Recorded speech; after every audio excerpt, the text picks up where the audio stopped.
First Alert Weather with Brian Allworth is sponsored by St. Francis Healthcare System.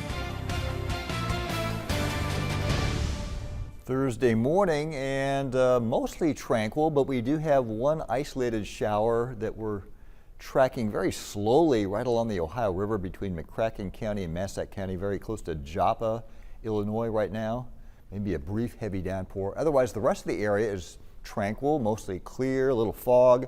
Current temps 60s to low 70s, pretty typical really for this time of year. Check it out, Harrisburg, mostly clear, 70 degrees, dew point 69. So big shower over Joppa, but mostly clear in Harrisburg. And again, that's typical for this time of year where you get spotty convection. But otherwise pretty tranquil this morning throughout the Mississippi Valley. Some heavy showers kind of fizzling out, moving into Iowa, out of Nebraska. Some rain in the southeast again where it's been too wet. It's been too dry in the southwest, but northern Arizona getting a couple of showers for a change this morning. Looks like a day or two of showers for them for a change, but our area is actually getting drier. So highs today, partly cloudy skies, highs about 90, 91, 92, maybe a 20% chance of a showery storm today.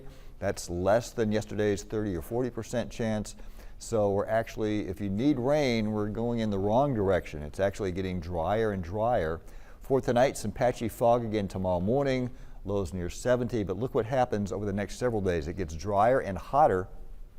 Over the weekend, mostly sunny skies, very little chance of any showers or storms. In fact, not just the weekend, but into early next week as well, with official highs in the 90s. It does look as though we may get a weak cold front about Wednesday or Thursday of next week.